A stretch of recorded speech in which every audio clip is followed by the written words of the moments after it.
এই normal do polish do বিভিন্ন ভাবে কি করে রেস্টুরেন্টগুলোতে বানানো হয়, ঠিক আছে। তবে নরমাল ডো যেটা আছে সেটা হচ্ছে আমাদের দেশীয় দেশের জন্য ফেমাস, এবং কি দেশের ফুডকার্টগুলা এবং কি ছোটখাটো রেস্টুরেন্টগুলোতে নরমাল ডো গুলো চলে, এবং কি বাইরের রেস্টুরেন্টগুলোতেও নরমাল ডো আছে। তবে পলিশ ডো যেটা আছে সেটা হচ্ছে যে শুধুমাত্র ক্লাসিক রেস্টুরেন্টগুলোতে থাকবে, শুধুমাত্র ক্লাসিক রেস্টুরেন্টগুলোতে থাকবে, সেটা হচ্ছে দেশে এবং কি দেশের বাইরে রেস্টুরেন্টগুলোতে।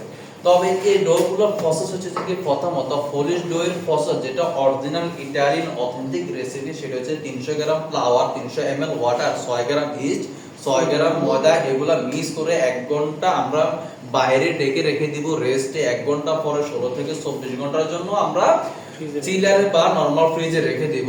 নরমাল ফ্রিজ থেকে বের করার পরে নেক্সট ডে আমরা এগুলো প্রসেস করব। ওই পলিশের মধ্যে 400 ml পানি, 200 গ্রাম সল্ট দিয়ে মিক্স করব 5 মিনিট। মিক্স করার পরে ময়দা অ্যাড করে 10 থেকে 15 মিনিট মিক্স করব। 10 থেকে 15 মিনিট মিক্স করার পরে আমরা রেস্টে দিয়ে দিব। কিভাবে রেস্টে দিয়ে দিব, যদি মেশিনে করি তাহলে মেশিনের উপর দিয়ে একটা প্লাস্টিকের রোল দিয়ে যেগুলো আছে সেগুলো দিয়ে কভার করে দিব। আর যদি টেবিলের উপর করি তাহলে কোনো কিছু দিয়ে ঢেকে দিব, ঠিক আছে। এই 20 থেকে 30 মিনিট রেস্টের পরে আমরা আবার 5 মিনিট মিক্স করব হাতে, এবং কি মেশিনে মিক্স করব 5 মিনিট। মিক্স করার পরে আমরা অলিভ অয়েল 20 গ্রাম অ্যাড করে দিয়ে 2 মিনিট মিক্স করব। 2 মিনিট মিক্স করে আমরা কি করব, ডোটা নামিয়ে ফেলব। আর আমাদের যদি মনে হয় আমরা আজকে কি এই ডোটা বানাবো, তখন আমরা কেটে কেটে 270 গ্রাম করে করে ডো বানিয়ে আমরা 2 থেকে 3 ঘন্টা রেখে দিব। তাহলে 2 থেকে 3 ঘন্টা পরে আমরা কি পিৎজা বানাতে পারবো। আর আমাদের যদি মনে হয় না আমরা অথেন্টিক অরিজিনাল ইটালিয়ান ডো বানাবো, তাহলে সেক্ষেত্রে আমাদের এই ডো গুলা মেশিন থেকে তুলে তারপর আবার ফ্রিজে রেখে দিতে হবে 24 ঘন্টার জন্য, সফট এর জন্য। তাহলে সফট হলে কি হবে, তাহলে এটা 24 ঘন্টা হয়ে গেলে এটা ইটালিয়ান বা নেপোলিটানো ডো হয়ে যাবে, ইটালিয়ান নেপোলিটানো ডো। আর যদি এই ধরনের এত লং টাইম প্রসেস যদি আমাদের যে একটু রেস্টুরেন্টে বা সমস্যা মনে হচ্ছে বা আনইজি ফিল হচ্ছে, সেই ক্ষেত্রে 2 ঘন্টার মধ্যে আমরা কিভাবে ডো গুলা বানাবো। শুধুমাত্র প্রসেস আমাদের সেম টু সেম থাকবে, শুধুমাত্র 6 গ্রাম ইস্টের পরিবর্তে 20 গ্রাম ইস্ট দেব, এবং কি সবগুলা মিক্স করে 1 ঘন্টা রেস্ট দিব। 1 ঘন্টা রেস্টের পরে আমরা কাজ শুরু করে দিব, সেগুলো আমরা ফ্রিজে রাখবো না, ঠিক আছে। 1 ঘন্টা পরে কাজ শুরু করে দিই আমরা সেম টু সেম প্রসেসে কি ডো গুলা বানিয়ে রেখে দিব। তবে এই ডো গুলো ফুলতে আমাদের সময় লাগবে কত মিনিট, 30 থেকে 40 মিনিট সময় লাগবে, ঠিক আছে। আর এটার কারণ হচ্ছে যে এটার মধ্যে ইস্ট আমরা বেশি দিয়েছি, আর যেটার মধ্যে ইস্ট কম দিয়েছি সেটা ফুলতে লাগে আমাদের 2 থেকে 3 ঘন্টা। ডো বানানোর পরে ফুলতে লাগে 2 থেকে 3 ঘন্টা। এবার আনপলিশ ডো এর কথা বলি, অর্থাৎ নরমাল ডো এর কথা বলি, ঠিক আছে। ওই পিৎজা বার্গারের যে ডো গুলো আছে সেটাও নরমাল ডো, সেটাও আমাদের এই ডো কোন ডো, নরমাল ডো। কোনটা ওই ফেমাস যে সমস্ত পিৎজা বার্গার গুলো আছে আমাদের বাংলাদেশে, ঠিক আছে, এগুলোতে কি নরমাল ডোটা ব্যবহার হচ্ছে। নরমাল ডোটার মধ্যে কি কি দেওয়া হচ্ছে, 180 গ্রাম ময়দা, 100 ml পানি, 2 গ্রাম ইস্ট, 2 গ্রাম সল্ট, 2 গ্রাম সুগার, 2 গ্রাম তেল, ঠিক আছে। এখন এগুলোর প্রসেস হচ্ছে প্রথমত 100 ml পানির মধ্যে 2 গ্রাম ইস্ট, 2 গ্রাম সুগার দিয়ে রেস্ট দিব 5 মিনিট। রেস্টের পরে আমরা এখানে ময়দা আর লবণ মিক্স করে দিব 10 থেকে 15 মিনিট।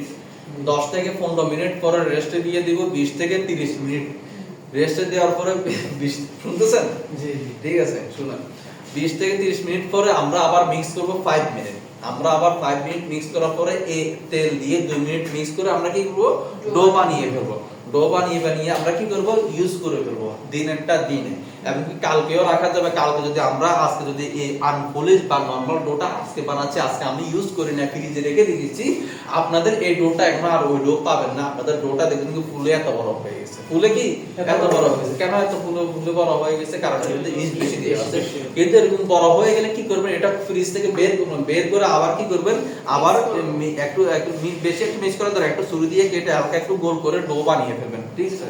ডো বানিয়ে ফেলবেন, আবার 20 থেকে 30 মিনিটের সময় গেলে এটা আবার ডো হয়ে যাবে, ঠিক আছে। এই তো অর্থাৎ আনপলিশ নরমাল ডোটা আমাদেরকে বানিয়ে 2 থেকে 3 দিন পর্যন্ত আমরা এইভাবে প্রসেস করে আমরা কি করতে পারবো, পিৎজা বানাতে পারবো। কিন্তু long time unpolished dough normal dough রাখা যাবে না, কিন্তু লং টাইম রাখতে পারবো কোনটা, পলিশ ডোটা। পলিশ ডোটা কমপক্ষে আমরা 1 সপ্তাহ পর্যন্ত রাখতে পারবো। তো এরপরেও আমরা ফ্রিজে অনেক লং টার্ম যদি রাখি সেক্ষেত্রে আমাদের একটু মেশিনে কি পানি আর এবং ময়দা দিয়ে একটু মিক্স করে তারপরে কিন্তু এটা বোন বানাতে হবে। তার পলিশ পিৎজার বিশেষত্ব হচ্ছে এটা যত পুরাতন তত টেস্ট, যত পুরাতন তত টেস্ট, ঠিক আছে। আর হচ্ছে আনপলিশ ডো যত নতুন তত টেস্ট। আজকে বানিয়েছেন, আজকে ফ্রেশ বানিয়ে আজকে পিৎজা বার্গার এগুলো দৈনিকে বানানো হয়, দৈনিকে পরিবেশন করা হয়। হ্যাঁ, তো যাই হোক, তারপর হচ্ছে নাকি আমাদের সসের মেরিনেট বা প্রসেস। প্রথমত সসের জন্য আমাকে নিতে হবে আমাদের দেশীয় টমেটো হোক বা ক্যান টমেটো হোক। দেশীয় টমেটো নিতে হলে কি করতে হবে, গরম পানির মধ্যে টমেটোগুলো 2 মিনিট গরম করতে হবে, সিদ্ধ করার পরে চামড়াগুলো ফেলে দিতে হবে, চামড়াগুলো ফালানোর পরে ব্লেন্ডার করে নিতে হবে, ব্লেন্ডার করার পরে তারপরে 1 কেজি অথবা 800 গ্রাম হয়তো আমরা টমেটো ব্লেন্ডার করলাম, জুস বানালাম, এগুলোর মধ্যে 200 গ্রাম টমেটো পেস্ট অ্যাড করব, 200 গ্রাম টমেটো পেস্ট অ্যাড করব, ভেজিটেবল নিব অনিয়ন, গার্লিক, সেলারি স্টেক আর হচ্ছে গার্লিক, ঠিক আছে। এগুলো আমরা কত গ্রাম করে নিব, গার্লিক নিব 20 গ্রাম করে, বাকি তিনটা আইটেম নিব 30 গ্রাম করে, ঠিক আছে। এগুলো আমরা চপ করব, চপ করার পরে এগুলো 40 গ্রাম তেল দিয়ে ভাজি করে সসগুলো আমরা ঢেলে দিব, কোনগুলো যেগুলো আমরা ব্লেন্ডার করে রেখেছি টমেটো পেস্ট এবং কি ফ্রেশ টমেটো, ফিলেট টমেটো হোক বা আমাদের দেশি টমেটো যেটা আমরা প্রসেস করে ব্লেন্ডার করি সেটাই হোক, ক্লিয়ার। রাখার পরে এখানে 10 গ্রাম সল্ট, 10 গ্রাম সুগার, 10 গ্রাম পেপার দিবেন। যদি আমাদের দেশীয় টমেটোগুলো টক বেশি থাকে তাহলে সেক্ষেত্রে সুগার 10 গ্রামের জায়গায় আরো 20 গ্রাম অ্যাড হবে, 30 গ্রাম দিতে হবে। কারণ হচ্ছে যে ওই টমেটোগুলো টক বেশি, আমাদের দেশীয় টমেটো যেগুলো আছে সেগুলো টক বেশি, তাহলে সেগুলোর মধ্যে 10 গ্রামের পরিবর্তে 30 গ্রাম দিতে হবে সুগার, অর্থাৎ টক টু টেস্ট, টকটা টেস্ট করে কিন্তু আপনাকে এটা লেয়ারটা নিয়ে আসতে হবে, ঠিক আছে। আর হচ্ছে এটা কুকের প্রসেস হচ্ছে যে আপনার 30 থেকে 40 মিনিট লো হিটে কি করতে হবে, কুক করতে হবে ভেজিল লিভ দিয়ে, ঠিক আছে। সবকিছু দিয়ে কিন্তু কুক করতে হবে 20 থেকে 30 মিনিট। তারপর হচ্ছে যে কি আনকুক সস, যেটা আপনারা বলেছেন বাইরে কি আমরা কুক করা ছাড়া কিভাবে বানানো, সেটা হচ্ছে কি যে পিলেট টমেটো যেগুলো আছে বড় ক্যান বড় টমেটো সেগুলো নেবেন, নিয়ে হাত দিয়ে আস্তে আস্তে ম্যাশ করবেন, ঠিক আছে। হাত দিয়ে ম্যাশ করা মানে কি গুঁড়া করা, কিন্তু আমরা ব্লেন্ডার করব কি ব্লেন্ডার করব না। আর যদি ব্লেন্ডার করি তাহলে এটা জুস হয়ে যাবে, পিৎজার মধ্যে যদি সস এটা দিই তাহলে পানি পিৎজার নিচে লেয়ারটা কি হয়ে যাবে, কাদা হয়ে যাবে, পিৎজা নষ্ট হয়ে যাবে, ছিঁড়ে যাবে, উঠে যাবে না, নামানো যাবে না, সমস্যা দেখা দেবে। অর্থাৎ তারা কি করে এই টমেটোগুলো হাত দিয়ে ম্যাশ করে, ম্যাশ করে এর মধ্যে সল্ট পেপার সুগার দিবে, পরিমাণ মতো, কোন পরিমাণ মতো ওই পরিমাণ মতো, 10 গ্রাম সুগার, 10 গ্রাম সল্ট, 10 গ্রাম পেপার। আর ওই বেজিল লিভের সাইড পাতা কয়েকটা সাইড পাঁচটা দিলে হয়ে যাচ্ছে, বেজিল লিভ মানে যে তুলসী পাতা, এগুলো দিলে হয়ে যাচ্ছে। তো তার শুধু সিম্পল এটা। আর কোন শেফরা এটার মধ্যে অন্য কিছু বাড়তি অ্যাড করে, আমি যেটা বলেছি হচ্ছে ক্লাসিক, এটা হচ্ছে সব রেস্টুরেন্টে যদিও নাকি আনকুক সস ইউজ করা হয় সেটার মধ্যে এইভাবে এই প্রসেসে করা হয়, ঠিক আছে।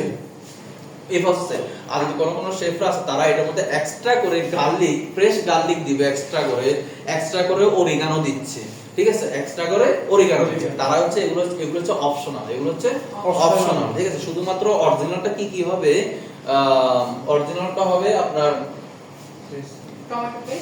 টমেটো পেস্ট না, পিলেট টমেটো হাত দিয়ে ম্যাশ করবেন, ম্যাশ করে লবণ, মরিচ আর হচ্ছে চিনি কত গ্রাম করে, 10 গ্রাম করে। আর যদি টক বেশি হয় তাহলে আর একটু বাড়াই দিবেন চিনি, টেস্ট করবেন টক, লবণ আর হচ্ছে টক এগুলো টেস্ট করবেন। যদি মনে হচ্ছে টক বেশি, চিনি আর একটু বেশি, সল্ট যদি কম মনে হচ্ছে আপনাকে সল্ট আর একটু বেশি অ্যাড করবেন, সমস্যা নাই, ঠিক আছে। এই তো তাহলে হচ্ছে হোয়াইট সস আমরা একদম সিম্পলি ভাবে বানাচ্ছি। হোয়াইট সস বানাচ্ছি কি 100 গ্রাম সসের মধ্যে, হোয়াইট সসের মধ্যে 5 গ্রাম 1 গ্রাম হচ্ছে গার্লিক, 5 গ্রাম বাটার, 70 গ্রাম হচ্ছে কুকিং ক্রিম, 30 গ্রাম পানি অথবা দুধ, 30 গ্রাম কি পানি অথবা দুধ 30 গ্রাম, ঠিক আছে।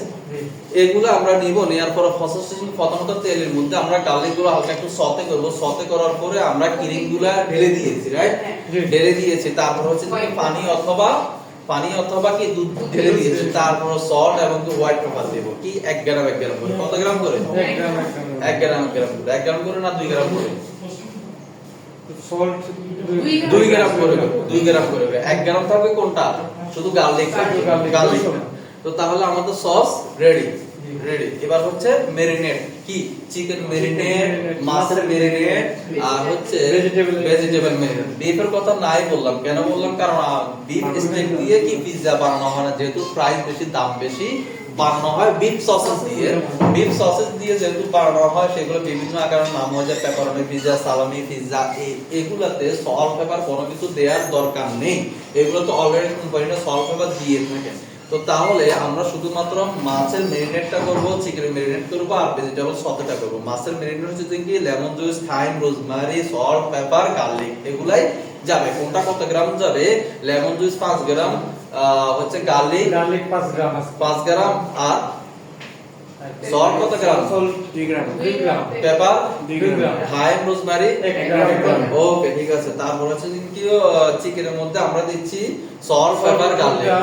সল্ট 2 গ্রাম, পেপার 2 গ্রাম, গার্লিক 1 গ্রাম, ঠিক আছে। আর হচ্ছে ভেজিটেবলের মধ্যে আমরা গার্লিক দিচ্ছি 5 গ্রাম, তারপর হচ্ছে সল্ট 2 গ্রাম, পেপার 2 গ্রাম, অরিগানো 1 গ্রাম, অরিগানো 1 গ্রাম।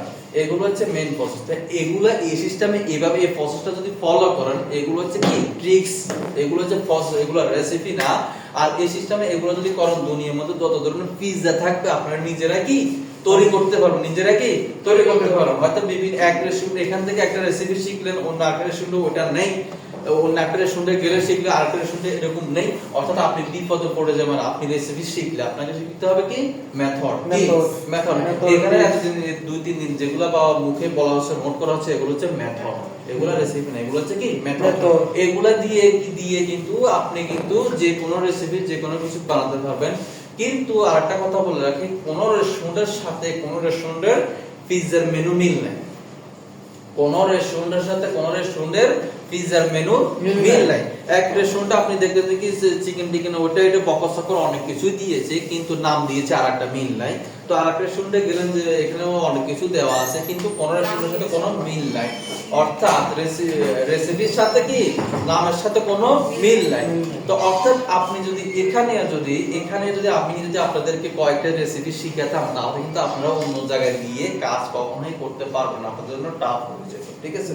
তো এখন এই সিস্টেমে এই প্রসেসে কিন্তু আপনারা সব রেস্টুরেন্টে কিন্তু পিৎজা বানাতে পারবেন। জি জি, কোনো তো সমস্যা হবে না, না। অর্থাৎ মেথডটা শিখে গেলে, মেথডটা শিখে মানে সবকিছু ইজি, সবকিছু ইজি। তো আমি প্রথম ক্লাসে বলেছিলাম যে মানুষ রেস্টুরেন্টে লং টাইম জব করে 30 বছর 40 বছর পর্যন্ত, কিন্তু হেড শেফ হতে পারে না, হেড শেফ হতে পারে না। হেড শেফ কারাই হয়? যারা নাকি কি ট্রিক্স প্রসেসগুলো জানে, মেথডগুলো জানে, তারাই কিন্তু হেড শেফ হতে পারে, হেড শেফ হতে পারে। আর যারা নাকি যে শুধুমাত্র রেসিপি শিখে, এক রেস্টুরেন্টে এই রেসিপি শিখছে, আরেক রেস্টুরেন্টে রেসিপি শিখছে, তারা কিন্তু অন্য রেস্টুরেন্টে গেলে কিন্তু কাম হয় না, এবং কি তারা কি ওইভাবে কাজগুলো ধরতে পারে। তো হেড শেফ, অ্যাসিস্ট্যান্ট শেফ দের সিস্টেম হচ্ছে কি তারা দুনিয়াতে সব ধরনের কি রেসিপি তৈরি করতে পারে, সব ধরনের প্রোডাক্ট তারা বানাতে পারে। কিন্তু এমন না যে তারা সবকিছু বানিয়েছে। আমি যে কোনো রেস্টুরেন্টে গেলে, একটা উদাহরণ দিই, যে কোনো রেস্টুরেন্টে গেলে সাথে সাথে মেনু থেকে সবকিছু আমি বানাতে পারবো, অথচ আমি জীবনে ওই রেসিপিটা বানাই নাই, জীবনের রেসিপিটার নামও শুনি নাই, কখনো দেখি নাই, সেটা কিন্তু আমি কি বানাতে পারবো। এটা কেন পারবো? এটা হচ্ছে যে আমার কি ট্রিক্স বা প্রসেসের মাধ্যমে, মেথডের মাধ্যমে আমি বানাতে পারতেছি। এটা হচ্ছে কি ট্রিক্স বা সিস্টেম। আর আমি যাদেরকে বাইরে, যেহেতু আমি কাজ করেছি অনেকগুলো রেস্টুরেন্ট, কাজ করে 30-40টা রেস্টুরেন্টে কাজ করেছি, সাইজে সবাই আমার বড় ছিল, বিভিন্ন জাতির ছিল, সবাইকে কন্ট্যাক্ট করে আসছি। কেন আসছে? আমি মেথডগুলা শিখে রেখেছি। যে যেখানে আমি যে একটা কোম্পানিতে যাই, ওখানে কি শিখানো হয়, একটা স্কুলের মতো ছিল, সে ওখান থেকে শেফদেরকে শিখিয়ে ট্রেনিং দিয়ে তাদেরকে অন্য রেস্টুরেন্টে পাঠানো হতো, ঠিক আছে। ওইভাবে আমাদেরকে দক্ষ করে বিভিন্ন রেস্টুরেন্টে পাঠানো হতো। 15 রেস্টুরেন্টগুলোতে, বাইরের দেশের রেস্টুরেন্টগুলোতে যেমন হেড শেফ, অ্যাসিস্ট্যান্ট শেফরা ছুটি দিতে যেত দেশের বাইরে, তাদের নিজেদের দেশে যেত 3 মাসের জন্য, 4 মাসের জন্য, ঠিক আছে। ওই গ্যাপটা দেখা যায় আমিই পূরণ করতাম। অর্থাৎ যেটাতে সৌদিতে ছিলাম, যেটাতে ছিলাম ফেমাস শেফ হিসেবে, বাংলাদেশ শেফ হিসেবে, ঠিক আছে, এক ধরনের একটা নাম হয়ে গেছিল। ওখানে থাকতাম, বিভিন্ন রেস্টুরেন্টে কাজ করতাম, যেখানে হেড শেফ, এক্সিকিউটিভ শেফ না থাকতো, তখন তাদের এই শূন্যস্থানগুলা কিন্তু আপনার দক্ষ শেফকে দিয়ে কিন্তু এটা পূরণ করা হতো। কোনো অদক্ষ শেফ এবং কি কোনো ওখানকার পুরাতন কোনো যে কিচেন স্টাফ, তাদেরকে কখনো পরিচালনা করতে দিত না। কারণ তারা রেসিপি সবকিছু জানলেও তাদেরকে হেড শেফ, অ্যাসিস্ট্যান্ট শেফের দায়িত্ব দিত না। কারণ কি তারা এখানে রেসিপি সবকিছু জানলেও তারা মেথড জানে না, তারা মেথড জানে না। এরপর যদি কখনো সসের কোনো সমস্যা হয়, কোনো ভুল হয়, তারা কিন্তু জীবনে বলতে পারবে না। বলতে পারবে একজন শেফ বলতে পারবে যে মেথড জানা শেফে বলতে পারবে এটা আসলে কোন ভুলটা হয়েছে, কোন প্রসেসটা ভুল হয়েছে। এই তো প্রথমত সবকিছুর একটা ম্যানেজমেন্ট মাপ কিন্তু একটা শেফ তৈরি করে, আগে শেফ তৈরি করে পরে কিন্তু রেসিপি তৈরি করে। অর্থাৎ শেফের আগে মেথড শিখতে হবে, মেথডের পরে আপনাকে কি করতে হবে, রেসিপিগুলো বানাতে হবে। তো এখন আপনি যদি মেথড জানেন, মেথড রেসিপি লেখেন, তো তাহলে আপনার লেখা যে রেসিপিটা যে মুখস্থ করবে সে কিন্তু আপনার মতো দক্ষ হবে না, সে কিন্তু আপনার থেকে কিছুটা কাছে থাকবে। কারণ সে আপনার রেসিপিগুলো দেখে দেখে কি মুখস্থ করে সে খাবারটা বানাচ্ছে, কিন্তু অরিজিনালি আপনি খাবারটা কি করেছেন, নতুন একটা খাবার সিস্টেম করে প্রসেস করে আপনি বানিয়ে এটা রেসিপি লিখেছেন এত গ্রাম করে করে।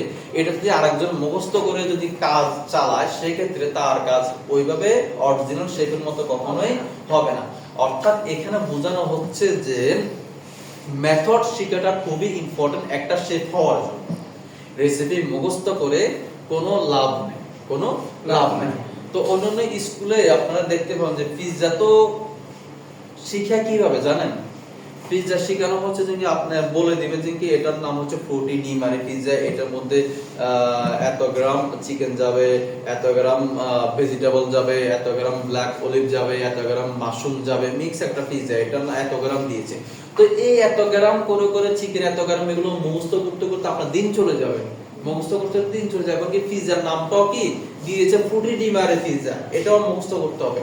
তো এটা শিখলেন, এই ধরনের অনেকগুলা কি কয়েকটা আইটেম আপনাকে শেখানো হবে। শেখানোর ফলে কি হবে, আপনি অন্য একটা রেস্টুরেন্টে গেলেন বা আপনি নিজে একটা বিজনেস খুললেন, ঠিক আছে, নিজে একটা বিজনেস খুললেন, কিন্তু এই পিৎজা এটা কেউ খায় না, এই পিৎজাগুলো কেউ খাচ্ছে না, পিৎজা একটা বিজনেস খুলে ফেললেন। এবং কি অন্য একটা রেস্টুরেন্টে গেলেন দেখবেন যে এই রেসিপিগুলো নাই, অর্থাৎ আপনার কাছে মনে হবে তখন আসলে আমি ওখানে যে এত টাকা খরচ করে যে আমি সার্টিফিকেট নিয়ে যে কাজটা শিখলাম আমার বিফল হয়ে গেল। যেমন আমি যত রেস্টুরেন্টে যাচ্ছি আমার কি ওই রেসিপিগুলো নাই, যে রেসিপিগুলো শিখছি রেসিপিগুলো নাই। এই তো অর্থাৎ আপনি আবার ওখানে দ্বিতীয়বার গিয়ে বলতে পারবেন না আপনারা কি ক্লাস করিয়েছেন, সে কি দেখিয়েছেন, ওই রেসিপিগুলো অন্য কোনো রেস্টুরেন্টে আমি পাচ্ছি না, রাইট? তো আপনি যদি এখানে মেথড শিখে যান তাহলে কিন্তু আপনি বিজনেস দিলেও কিন্তু আপনি যে রেসিপিগুলো শিখছেন, ঠিক আছে, যেগুলো শিখছেন সেগুলো যেহেতু আপনার গেস্ট খাচ্ছে না, আপনি চেঞ্জ করে অন্য আইটেম করে দিয়ে আপনি অন্য একটা নাম দিয়ে দিলেন। পিৎজার নাম দেওয়া, রেসিপির নাম দেওয়া আপনার মধ্যে, এমন না যে পিৎজার নাম রেসিপি ইন্টারন্যাশনালি ভাবে আসতেছে না, ইন্টারন্যাশনালি ভাবে কোনো খাবারের নাম আসে নাই। এই নামগুলো সবগুলো বসানো হয়েছে শেফদের মন গড়া নাম দিয়ে বসানো হয়েছে।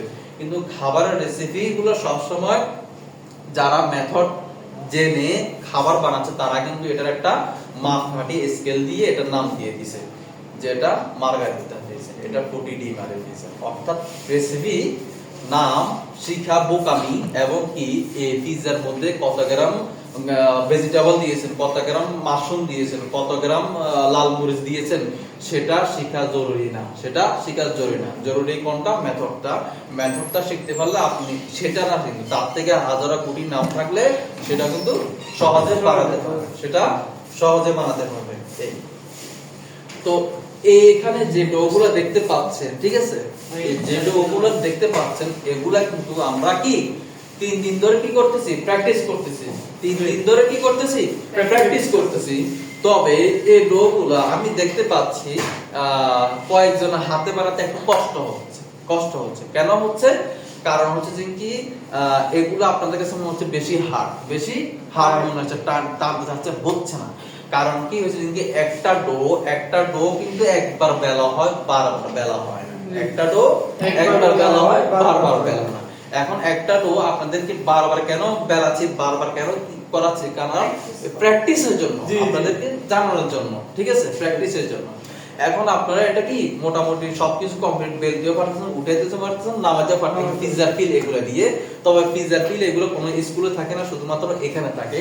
তবে আমরা পিৎজা বানাবো কিসের মধ্যে, পিৎজার ট্রেগুলোর মধ্যে, পিৎজার যে প্লেটগুলো আছে এগুলোতে বানাবো। কালকে যে পিৎজা আপনারা কি সবাই এক একটা করে পিৎজা বানাবো, কি সবাই একটা একটা করে পিজ্জা বানান, সবাই আলাদা করে মেরিনেট করবেন, সবারটা আলাদা করে মেরিনেট করবেন, সবকিছু করবেন।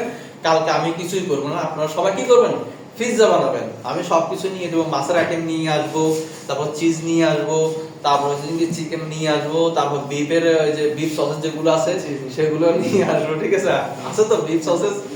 আচ্ছা ঠিক আছে, সেগুলো নিয়ে আসবো, ভেজিটেবলও নিয়ে আসবো, ক্যাপসিকাম যা আছে সবকিছু নিয়ে আসবো। আপনারাই কাটিং করবেন, আপনারাই মেরিনেট করবেন, সবকিছু করবেন, আপনারা নিজ হাতে কি পিজ্জা বানায় ওভেনে দিবেন, ওভেনে দিয়ে বেক করবেন। কালকে যে ডো গুলো আমরা যে এখানে যে রেখেছি, ঠিক আছে, এটা কালকে বানাবেন। এটা কি কখনো ব্যবহার হয়েছে? হয় না, ফ্রেশ। অর্থাৎ কালকে সবাই কি ফ্রেশ ডোই বানাবেন, আর ওটা যখন বানাবেন দেখবেন সবাইটা একদম খুব সুন্দরভাবে একদম অনায়াসে কি হয়ে যাচ্ছে, বড় হয়ে যাচ্ছে, মেলে যাচ্ছে। এগুলোর মতো এরকম টানাটানি করার দরকার নেই। এটা দিয়ে তো এত টানাটানি এত পরিশ্রম করে টানলেও আসতেছে না, কারণ হচ্ছে কি এগুলো বারবার প্র্যাকটিস করার কারণে ডোগুলো ড্রাই হয়ে গেছে। ডোগুলো কি ড্রাই হয়ে গেছে, আমরা 3 দিন ধরে এগুলো কি করতেছি, প্র্যাকটিস করতেছি, ঠিক আছে? তো আজকে থেকে আমাদের এই ডোগুলো প্র্যাকটিসের কাজ শেষ। এই ডোগুলো আমরা ফেলে দেব, ডোগুলো কি আমরা ফেলে দেব। যদিও এখানে আমরা সল্ট দিয়েছি, মধু দিয়েছি, তারপর হচ্ছে কি সুগার দিয়েছি, ঠিক আছে? সেগুলো না দিলেও হতো, শুধুমাত্র ইস্ট দিলেও হয়ে যেত, ঠিক আছে? তো এগুলো এখানে সল্ট দিয়েছি, সুগার দিয়েছি, তেল দিয়েছি। এগুলো কেন দিয়েছি জানেন? আপনাদেরকে শেখানোর জন্য, আপনাদেরকে শেখানোর জন্য। ইচ্ছা করলে আমি বললাম যে এগুলো নষ্ট করে কি লাভ, এগুলো না দিলে তো হয়। সল্ট এর নষ্ট করে কোনো লাভ আছে? সুগার কোনো নষ্ট করে কোনো লাভ না দিলেও হতো, কিন্তু দিয়েছি আপনাদেরকে দিয়ে সবকিছু কারণ থেকে শেখানোর জন্য। স্ট্রং আর প্রপারলি কি এটা যেভাবে অরিজিনালি তৈরি করে ওইভাবে তৈরি করতে হবে। তো আমাদের এখন পিজ্জা প্রসেসের কথাগুলো বলি, আমরা যে কিভাবে করেছি, স্টেপ বাই স্টেপ প্রসেসগুলো করেছি। ইস্ট সুগার আলাদা করে করেছি, আবার পানি দিয়ে পলিশ আলাদা করেছি, ওটার মধ্যে আলাদা করে আপনার ময়দা দিয়ে মিক্স করেছি 10 থেকে 15 মিনিট, আবার রেস্ট দিয়েছি, আবার মিক্স করেছি, পর আবার তেল দিয়েছি। তবে কিছু কিছু ফুড কার্টগুলোতে দেখবেন, ছোটখাটো রেস্টুরেন্টগুলোতে দেখবেন এত ধরনের প্রসেস নাই, সবগুলো একসাথে ঢেলে হাত দিয়ে মিক্স করে ডো বানিয়ে ফেলছে। কি সবগুলা একসাথে দিয়ে হাতে কি বানিয়ে ডো বানিয়ে ফেলছে, কেটে রেখে দিয়ে রেস্টও রাখেন। তো এখন আমার এই প্রসেস এবং কি তাদের ওই প্রসেসের মধ্যে পার্থক্য কি জানেন? পিজ্জার টেস্ট আসে শুধুমাত্র সল্ট পেপারে না, পিজ্জার টেস্ট আসে শুধুমাত্র হাতের বেলা এবং কি পিজ্জা ডো গুলো প্রসেস করার মাধ্যমে টেস্ট আসে। পিজ্জার টেস্ট কখনো সল্ট পেপারে আসে না, সসের মধ্যে আসে না। টেস্ট আসে শুধুমাত্র কি পিজ্জার ডো গুলো প্রসেস করা এবং কি হাতের বেলা, এই দুইটার মধ্যে কি টেস্ট আছে। এখন ফুড কার্টের ওই ডো গুলা আর হচ্ছে একটা রেস্টুরেন্টের একটা পিজ্জা বার্গারের একটা কি পিজ্জা বার্গারের যে পিজ্জা গুলো থাকে সেগুলো কিন্তু সেম টু সেম ফুড কার্টের ডো, রাইট? হ্যাঁ, এখন ফুড কার্টের ডো গুলো টেস্ট কম হয়, পিজ্জা বার্গারের পিজ্জার টেস্ট কম হয়, কারণ তারা এই প্রসেসটা ফলো করতেছে, তারা কি রেস্ট রাখতেছে, তারা স্টেপ বাই স্টেপে দিচ্ছে। এই কারণে তাদের ডো গুলা কি হচ্ছে টেস্ট লাগতেছে। হয়তো আমরা অনেকে মনে করব যে হয়তো সসের কারণে, চিজের কারণে, অন্যান্য চিকেন মিকেনের কারণে হয়তো টেস্ট লাগতেছে না, এটা ভুল রকম। টেস্ট লাগতেছে শুধুমাত্র ডো এর জন্য টেস্ট লাগতেছে। আর ফুড কার্টের ডো গুলো কেন টেস্ট লাগে না? কারণ এগুলো সবগুলো একসাথে মিক্স করে বেলুন দিয়ে বেলে চেপে কি এর মধ্যে প্যানের মধ্যে বসায়, তারা এইভাবে দিয়ে দিচ্ছে। এটার ফলে তাদের ওটা টেস্ট হচ্ছে না, আর রেস্টুরেন্টের গুলো টেস্ট হচ্ছে। তারা কি এই ট্রেন্ড গুলো ফলো করতেছে। অর্থাৎ বাসায় যদি আমরা পিজ্জা বানাই এই সিস্টেমে বানাবো। রেসিপি শেফরা যেটাই দাও, শেফরা হয়তো কোনো একটা রেস্টুরেন্টে গেলে শেফরা বলবে যে রেসিপি এটা বানাও, পিজ্জা ডো বানাও, আপনি এই প্রসেসটা ফলো করবেন। কি হয়তোবা শেফরা আপনাকে ময়দা হয়তোবা যদি 5 কেজি দিবে, সবকিছু মেপে দিবে, বলবেন যে এইভাবে বানান। যদি পলিশ হয় তাহলে আপনাকে ওই সিস্টেমে স্কেল দিয়ে মাপ দিয়ে ওইভাবে বানাতে হবে। যেমন একটা পলিশে 300 গ্রাম ময়দা, 300 ml পানি। আর যদি আপনার যদি বলা হয় 20টা পলিশ বানাও, 30টা পলিশ বানাও, বানাচ্ছি তো আমরা একটা রেস্টুরেন্ট চালু করেছি, সেটার মধ্যে দৈনিক 20-30টা করে পলিশে বানানো হয়, 20-30টা করে পলিশে বানানো হয়। তো অর্থাৎ পলিশ কিন্তু একটা দুইটা আপনাকে বানাতে বলবে না, পলিশ বানাতে বলবে আপনাকে 10টা 20টা 30টা বানাতে বলবে। তো সেই হিসেবে আপনি স্কেলে মাপ দিয়ে কিন্তু ওইভাবে বানাতে হবে, ঠিক আছে? মানে এগুলো বানানোর সময় কি ক্লাব করতে হবে? পিৎজার সুন্দর একটা প্রশ্ন করেছেন। এই ধরনের প্রশ্ন কিন্তু অনেকে করে। আমরা যখন ভিডিওগুলো, বিশেষ করে আমার ভিডিওগুলো যখন ছাড়া হয় তখন অনেকে কমেন্ট করে শেফের হাতে গ্লাভস না, শেফে আবার কি শিখাবে, অনেকে বিভিন্ন ধরনের কমেন্ট করে, কিন্তু প্রশ্ন করে, ঠিক আছে। কিন্তু পিৎজা বানাতে গেলে আমরা যদি গ্লাভস পরি, কিন্তু এই গ্লাভসের মধ্যে আমরা হাতে কখনোই বানাতে পারবো না, ঠিক আছে। যারা জানে না তারা কিন্তু এই ধরনের কমেন্ট করে যে গ্লাভস নাই, গ্লাভস লাগাতে হবে হাতে, কিন্তু হাতে গ্লাভস হলে তো আমরা পিৎজা বানাতে পারবো না। পিৎজার ডো বানানো হাতে বানানো, কিন্তু গ্লাভস ছাড়া বানাতে হবে, তবে হাত ভালো করে ওয়াশ করে নিতে হবে, হাত ভালো করে ওয়াশ করে নিতে হবে, ঠিক আছে। এই মানে গেস্টরা কোনো কমপ্লেইন দিবে নাকি এটা? না, পিৎজার ওভেনগুলো সাধারণত গেস্টের সাথেই থাকে, অনেক সময় গেস্টরা দেখে যে কিভাবে বানাচ্ছে, যে খালি হাতে বানাচ্ছে, গেস্টের সামনে বানাচ্ছে, ডোমিনোতে দেখেন না, ঠিক আছে, গ্লাস দাও, হ্যাঁ খালি হাতে বানাচ্ছে, হ্যাঁ আপনার সামনে বানাচ্ছে। ডোমিনোজের ডোটা এটা, ঠিক আছে, ডোমিনোজের ডোটা একদম ক্রিস্পি হয়, এটাই আনপলিশড, এটা ডোমিনোজের ডো, এটা নরমাল ডোটা।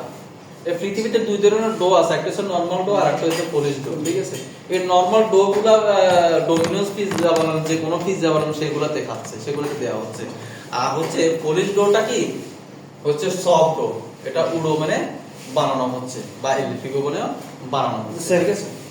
ইস্ট গুলো কি কোনো মানে খালি টেস্ট করলে কি কোনো সমস্যা হবে? ইট যদি খালি টেস্ট করেন, ভিতরে নাড়িভুড়ি যেগুলো আছে সেগুলো ফুলে জীবন মানুষ যারা তারা হেঁটে পারে।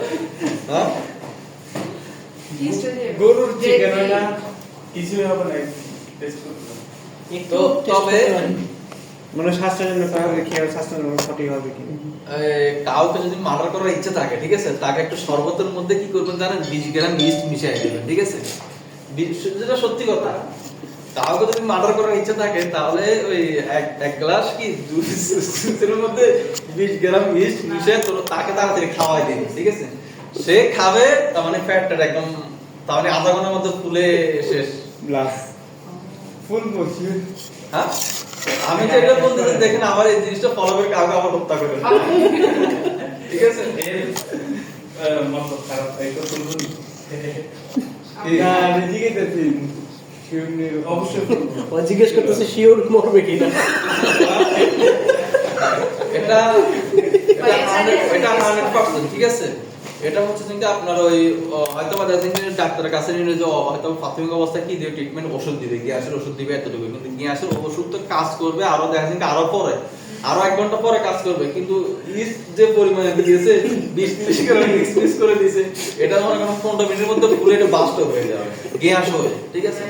হ্যাঁ, তো মার্ডারের আরেকটা আপনাদেরকে নিউ প্রসেস, এটা কিন্তু এখন সোশ্যাল মিডিয়াতে প্রচার হয় নাই, কেউ জানে না, এটা কেউ সুস্থ হবে মারা ভিডিও আগে দরকার ছিল করলে সুস্থ না বাইরে। এই প্রসেসটা আগে জানা দরকার ছিল। কিন্তু অন্যান্য অনেকে আবার সুইসাইড করে কিভাবে, ডেঞ্জারাস না, আবার কেউ আবার সুইসাইড করে যে কেরোসিন তেল খেয়ে নেয়, আবার কি করে যে হারপিক খেয়ে নেয়, এগুলা খেলে কিন্তু এগুলা কিন্তু সহজে মানুষ মরে না, এগুলো মরতে অন্তত 3-4 ঘন্টা সময় লাগে, তার আগে কিন্তু অপারেশন করে এগুলো ড্রেসিং করে বের করে দেবে, ঠিক আছে। তবে ইস্টটা খুব ভয়ঙ্কর, 15 মিনিট 10 মিনিটের মধ্যে মার্ডার করে ফেলবে, ঠিক আছে। সেগুলো বলে না, রেকর্ড করতেছে, এগুলো শিখে বললে আপনি দোষ দিবেন, বললে আপনি শিখেছেন মানুষ মারার পর। না এরা কি আমি তো জেল কাটতে আইছি। কোথায় কিসের কিভাবে কেন জেল গেছে, মার্ডার কিসের আছে? কিসের মার্ডার কিসের? মার্ডার করে মার্ডার করছেন, কিভাবে মার্ডার করছেন? কি বানা মারামারির মধ্যে হয়ে গেছে। আচ্ছা, আপনি মারামারির মধ্যে কিভাবে মারা গেল? সুলকের আছে তার দিছিলাম। হ্যাঁ, এটা মরছে না, কিন্তু এটা মারা গেছে। হাফ মারা ফুল মার্ডার, হাফ মার্ডার হইছে, ফুল মার্ডার। আচ্ছা, ফুল মার্ডার মানে ফুল মার্ডার হলে তো এখন আর এখানে থাকতো না, জেলেই থাকতো। তো জেলের কথা শুনে কোনো ভয় পাওয়ার কিছু না, কেন জেলটা হচ্ছে পুরুষ মানুষের জন্য স্বাভাবিক। আমি নিজেও জেল কাটছি, জেল কাটছি, তো আমি কোনো মার্ডারের কোনো কিছু করি নাই, ঠিক আছে। আমি যখন বাইরে ছিলাম তখন আমার সৌদি ছিলাম, তো আমার ভিসাটা আমার ওই মালিককে কি করে ব্লক করে দিয়েছে বা ক্যান্সেল করে দিয়েছে। আর সৌদি আরবের সিস্টেম হচ্ছে যে ভিসা যদি ক্যান্সেল হয়ে যায়, ব্লক হয়ে যায়, তখন কিন্তু ওই যে 1 মাস জেলে থাকতে হয়, 15 দিন জেলে থাকতে হয়। আমি 15 দিন জেলে ছিলাম, 15 দিন জেলে থাকার পরে তারপর বসে আসছি, বুঝছেন। কয় বছর ছিলেন? 6 বছর ছিলাম 6 বছর ছিলাম 6 বছর রেস্টুরেন্টগুলোতে ছিলাম আসতে পারবেন না? হ্যাঁ আসতে পারবেন না? অবশ্যই যেতে পারবো তবে এই কাজগুলো শেফের কাজগুলো এতটাই যে চাহিদা মান ভালো আপনি এটা একটা ফিউচার আপনার এটা দিয়ে আপনি অনেক কিছু করতে পারবেন ঠিক আছে এটা অন্য জবের মতন না অন্য কাজের মতো জব আপনার চলে যাবে যে কোনো মুহূর্তে জব হইতে চাইবে না হলে স্যালারি কম ধরবে বিভিন্ন ধরনের সমস্যার সম্মুখীন হয় শেফের স্যালারি অনেক বেশি। হ্যাঁ অনেক বেশি আপনি এই কাজ শিখে গেলে আপনি দেশে আমি বাইরে কেন যাচ্ছি না আমি বাইরে যাচ্ছি না কেন আমি বাইরে যত টাকা ইনকাম করবো এখানে তো একই ইনকাম দেশে তো একই ইনকাম করতে শেফের ফ্যামিলি কি দেশে?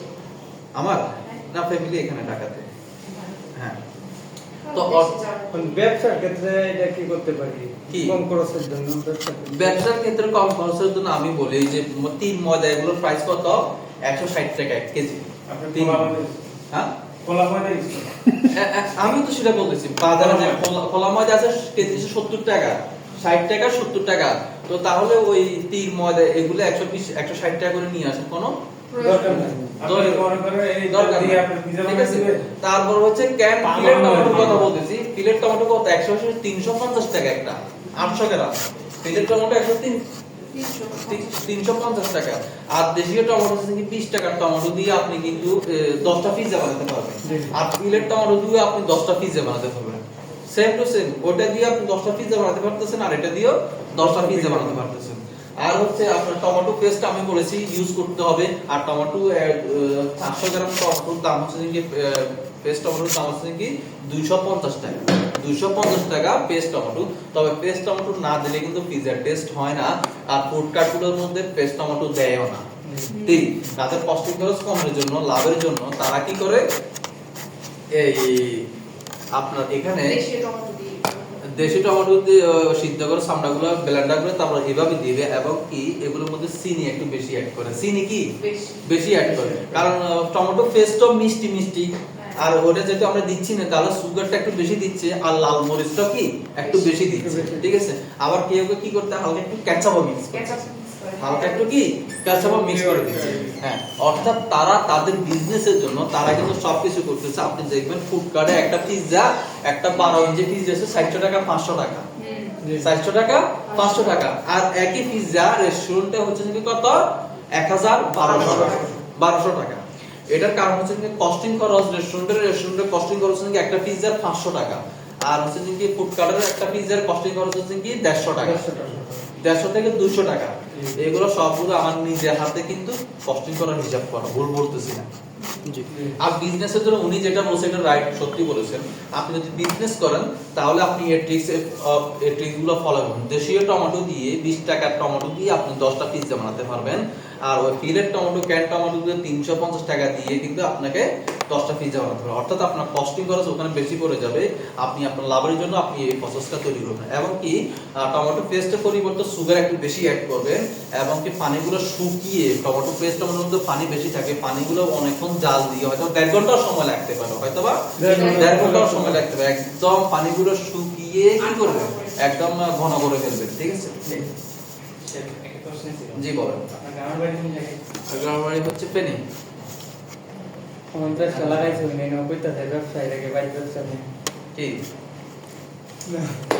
আর হচ্ছে এই কাজের বিষয় তো আপনি এখানে কাজ করুন দেশে এবং দেশের বাইরে দুইটাতে দক্ষ এবং এটার একটা ফিউচার আছে অন্য কোনো যে জব লেভেলে যদি জব করেন কিন্তু আপনার জব চলেও যেতে পারে কয়েক মাস পর বেকারও হয়ে যেতে পারে না আর বেকার হলে জব সহজে কি হবে নাকি হবে না আর বিয়ে করার পরে তো আরাম হওয়া যাবে না ফ্যামিলি থাকবে বউ বাচ্চা থাকবে ঠিক আছে বাস্তব হ্যাঁ হ্যাঁ বাস্তব ঘটনা তো এইসব কাজগুলো যদি শিখে রাখেন তা আপনি যে কোনো মুহূর্তে হাল ধরতে পারেন যে কোনো মুহূর্তে আপনার চাকরি নাই জব নাই আপনি ফুড কার্ডে ছোট একটা ইয়া নিয়ে কি বলবো ওভেন আপনার কিনারও একটা উদাহরণ দিলাম এই ওভেনটা একটা উদাহরণ দিলাম ওভেনটার দাম কত এটা 3 থেকে 4000 টাকা এটা এটা না এটা কোন ব্র্যান্ডের জানেন আচ্ছা যাই হোক, এরকম আচ্ছা 7,000 হবে ঠিক আছে একটা উদাহরণ দিলাম আপনার কাছে এত টাকাও নাই যেমন নিয়োগটা হচ্ছে আপনার প্রাইস আছে প্রায়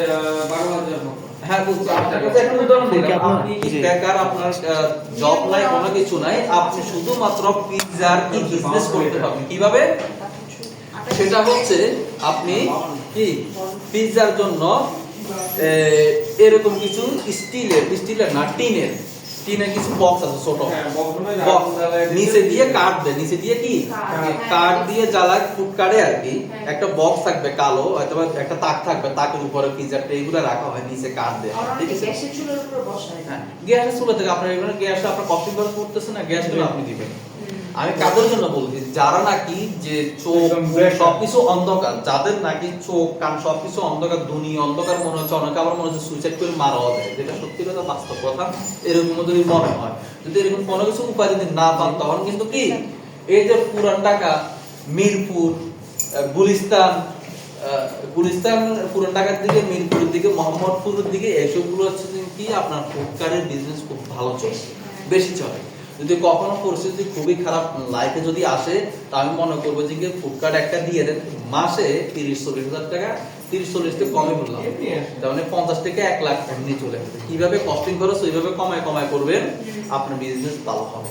অর্থাৎ আর আপনাকে এটা কি 8-10 হাজার দিয়ে এটা কিনার কোনো প্রয়োজন না, 3-4 হাজার টাকা দিয়ে যে স্টিলের যেগুলো আছে বক্স, যারা বানায় তাদেরকে বলবেন যে এই সিস্টেমে এই ক্যাটাগরি একটা বানিয়ে দেন, বানিয়ে দেবে, এটা দিয়ে আপনি পিৎজা বানাবেন, ইয়া করবেন। এখান থেকে শুরু করে প্রথম অবস্থার মানুষকে শুরু করতে হয় ছোট থেকে। আপনি হুট করে যদি এত টাকা দিয়ে, আপনার কাছে টাকা আছে, ঠিক আছে, আপনার কাছে কি আছে, টাকা আছে। 20-30 লাখ টাকা আছে, আপনি ইচ্ছে করলে রেস্টুরেন্ট একটা নিয়ে দিতে, ইচ্ছে করলে ছোটখাটো একটা ইয়া দিয়ে দিতে পারেন। কিন্তু আপনি আপনার ক্যাটাগরি অনুযায়ী সবসময় আমি সবাইকে বলবো, টাকা যতই থাকুক ছোট থেকে উঠেন। আপনি যদি ফুডকার্ট দিতে যদি একটু ভালো না লাগে, মানুষের কি বলবে, তাহলে আপনি ছোট একটা দোকান নিয়ে নেন, কি একটা দোকান নিয়ে নেন, শুধুমাত্র পিৎজা বেচেন, একটা দোকান নিয়ে নেন, শুধুমাত্র পিৎজা বেচেন। এই দোকানটা নিয়ে একটা ছোট একটা ওভেন নিয়ে নেবেন, তার শুধু পিৎজা বেচেন ছোট থেকে। যখন দেখবেন যে আপনার চিন্তা ভাবনার উপরে যে 6 মাস 1 বছর যে আপনার বিজনেস ভালো হচ্ছে, যে হচ্ছে সবকিছু, তখন আপনি আরো 2টা লোক রেখে দিবেন। এই আরো 2টা লোক রেখে কিন্তু আপনি আরেকটা দোকান দিয়ে দিবেন, এই বিজনেস দিয়ে আরেকটা দোকান দিয়ে দিবেন, সেটা রানিং করে আরেকটা রানিং করেন। এইভাবে কিন্তু আপনি একসঙ্গে কি হয়ে যাবেন, উপরের দিকে উঠবে। আর যদি ওই প্রথমে যদি আপনি যদি আপনার কাছে 30 লাখ টাকা আছে, 20 লাখ টাকা দিয়ে আপনি একটা বিজনেস দিয়ে দিয়েছেন, রেস্টুরেন্ট দিয়ে দিয়েছেন, তখন কিন্তু আপনি ধরা খেয়ে যাবেন। কেন ধরা খেয়ে যাবেন? কারণ আপনি শুধুমাত্র পিৎজার কাজ জানেন, অন্য কোনো আইটেমের কাজ জানেন না। এখন শেফে আপনার সাথে কি করবে, ফেরাসানি করবে, শেফে করবে আপনার সাথে ফেরাসানি, স্যালারি না বাড়াতে সে চলে যাবে, বিভিন্ন ধরনের সমস্যার সম্মুখীন হবেন। অর্থাৎ রেস্টুরেন্ট দিতে হলে নিজেকে আগে একদম শেফ করতে হবে। যারা বাংলাদেশে যারা বিজনেস করতেছে, যারা সাকসেসফুল, তারা কিন্তু মালিকরা কিন্তু তাদের হিস্ট্রি দেখুন, তারা অতীতে শেফ ছিল, তারা শেফের কাজ করেছে, তারা কিন্তু সাকসেসফুল হয়েছে। আর যারা নাকি শেফের কাজ করে নাই, বাইরে ইনকাম করে আসছে, দেশে একটা রেস্টুরেন্ট দিয়েছে, তারা বেশি না 1 বছর 2 বছরের মধ্যে তারা ডাউন হয়ে যায়, তাদের কি ওই সম্পদ শেষ হয়ে যায়। অর্থাৎ রেস্টুরেন্ট বিজনেস এমন একটা বিজনেস, আপনি এই বিজনেস করতে গেলে আপনাকে ওই কাজ জানতে হবে। আপনি যদি রেস্টুরেন্ট দেন, তাহলে আপনাকে সবকিছুর মধ্যে দক্ষ হতে হবে, পিৎজা পাস্তা সবকিছুর মধ্যে দক্ষ হতে হবে।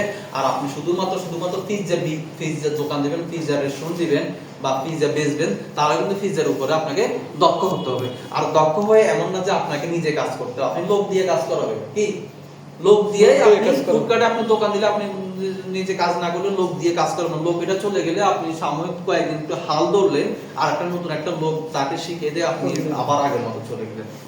এটা দিয়ে আপনি আরেকটা ফুডকার্টে আরেকটা ছোটখাটো একটা রেস্টুরেন্ট দিতে পারেন, ঠিক আছে? অর্থাৎ বললাম যে এখানে যে কাজটা যে শিখতেছেন, এটা কি এই কাজ, এই পয়সাগুলো যে পালাচ্ছেন, এটা কখনো আপনাকে বেইমানি করবে না, এই কাজটা কখনো আপনাকে বেইমানি করবে না। এই কাজটা আপনাকে সারা জীবন একটা কি সাপোর্ট বা সেল্টার দিয়ে থাকে। যে একটা আপনি অন্য কোনো কাজ জানলে আপনাকে বলবে যে তুই পিৎজা কাজ জানিস, তুই ফুডকার্টে এটা ব্যাচ দেবি, তোর আর হয়ে যাবে। উড ওভেন গুলা কেমনে বানান? উড ওভেন গুলো বানানো হয় বিশেষত্ব যে গুলশান বনানীতে বেশিরভাগ উড ওভেন গুলো বানানো হয়। আর উড ওভেন বানানো হয় হচ্ছে যে কি মায় মশলা, যেগুলো নাকি আমাদের দেশীয় ইট, তারপর হচ্ছে বালি, তারপর হচ্ছে সিমেন্ট, এগুলো দিয়ে কিন্তু একটা গম্বুজের মতো তৈরি করে বানানো হয়। তবে দেশীয় কোনো ধরনের প্রোডাক্ট ইউজ করা হয় না, ইউজ করা হয় বিদেশি সামুদ্রিক জিনিস দিয়ে, বিদেশি কি জিনিস, সামুদ্রিক বলতে কিছু কিছু পাথর আছে, লাল পাথর আছে সমুদ্রের, ঠিক আছে, আর ইটের পরিবর্তে ওই সামুদ্রিক লাল পাথরগুলা উডোভেনের মধ্যে ব্যবহার করা হয়, আর হচ্ছে সিমেন্টের পরিবর্তে কিছু একদম সাদা সাদা হোয়াইট সিমেন্ট আছে সেগুলো ব্যবহার করা হয়, ঠিক আছে।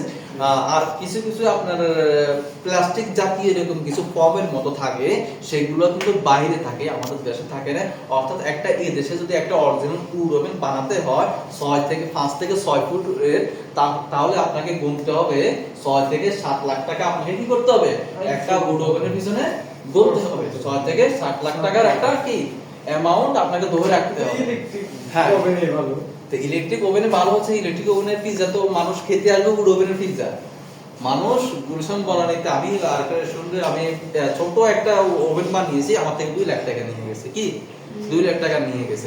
অর্থাৎ ওটার মধ্যে আমি একটা পিৎজার বেশি দিতে পারি না, একটা পিৎজার বেশি দিতে পারি না, কিন্তু রেস্টুরেন্টে প্রচুর ভিড়, তখন আমি কি করছি, বড় আরেকটা ইলেকট্রিক ওভেন নিয়ে আসছি, ঠিক আছে, আমার বিজনেস চলতে হবে, ঠিক আছে।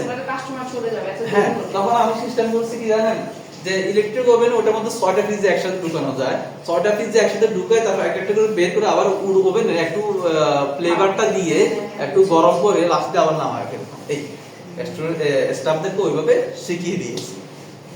তো রেস্টুরেন্টটা এখনো ভালো চলতেছে, পিৎজা, পাস্তা, আর বিশেষ করে পাস্তার মধ্যে ক্লাসিক হচ্ছে ইটালিয়ান পাস্তাগুলো, হ্যান্ডমেড পাস্তাগুলা বেশি টেস্টি হয়, বেশি ভালো হয়, ঠিক আছে। শেফ একটা কথা, আপনার নামটা একটু জানান। আমার নাম হচ্ছে শেফ ইমরান, তবে ইমরান ভাই, সরি আমার ভাই মালিকের নামও কিন্তু ইমরান, ঠিক আছে, শাহ ইমরান। আমার নাম হচ্ছে শাহ ইমরান, আমার নাম হচ্ছে শুধু ইমরান, ঠিক আছে। এই তবে আমি দেশে 2 বছর, বেশি না, দেশে 2 বছর রেস্টুরেন্টগুলোতে কাজ করতেছি আসছি। তবে আমার রেসিপির সাথে, আমার ফুডের সাথে, আমার টেস্টের সাথে এই বাংলাদেশের শেফদের টেস্টের সাথে মিল নাই, কারণ আমার শিক্ষাটা হচ্ছে সম্পূর্ণ আমেরিকান শেফদের মাধ্যমে, ইটালিয়ান শেফদের মাধ্যমে আমার শিক্ষাটা, আমার প্রসেসগুলো, ঠিক আছে।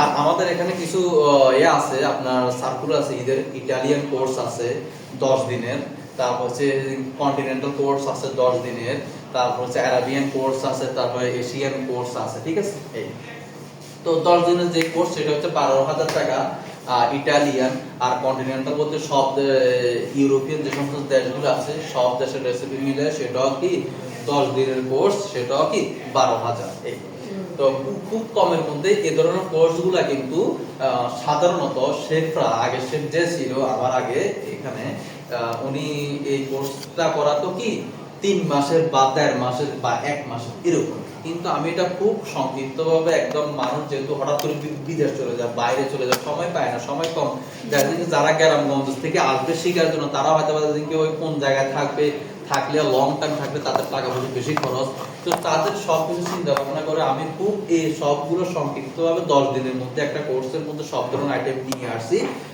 ঠিক আছে, সবকিছু আইটেম নিয়ে আসছি 10 দিনের মধ্যে, এবং কি খুব কমের মধ্যে বা 12,000 টাকার মধ্যে কোর্সগুলো নিয়ে আসছে। তো এগুলো যদি আপনাদের শিখেন, দেশে এবং কি দেশের বাইরে ভালো কিছু করতে পারবে, ঠিক আছে। যারা রেস্টুরেন্ট দেবেন তারা অবশ্যই এখান থেকে কোর্স করে যাবেন, আর যারা শুধুমাত্র পিৎজা দিবেন তারা শুধুমাত্র পিৎজার কাজ করলেও চললেও হবে। ফাস্ট ফুডের কোর্সে কেমন কি হতে পারে, মানে বাজেট লাগতে পারে? পাসপোর্ট হচ্ছে যে আপনার পাসপোর্টের কোর্স কত আমাদের এখানে, এটা আমি বলি, এটা মনে 2 দিনের ক্লাস হয়, 2 দিনে মনে 4,000 টাকা সম্ভবত, ঠিক আছে। কালকে শিওর দিয়ে আমি বলতে পারবো কি কোনটা কোর্স করতে চান, বলবেন, আমি শিওর দিই, ঠিক আছে। ওখানে কারো যদি কোর্সের সম্পর্কে জানার দরকার হয়, তখন যে অফিস আছে ওখানে আলোচনা করলে হবে, ঠিক আছে। তো আজকে যে ডোগুলো আছে এগুলা 3 দিন ধরে আমরা প্র্যাকটিস করছি, এগুলো আমরা ফেলে দিব, ফেলে দিয়ে এটা আমরা কি যাদের জায়গাটা ক্লিন করে ফেলবো, ঠিক আছে, ক্লিন করে ফেলবো। ওই যে চিজ কত লাগবে ওটাই, ওই যে হ্যাঁ চিজ এইটা হ্যাঁ পণ্ডিতের পণ্ডিত, এটা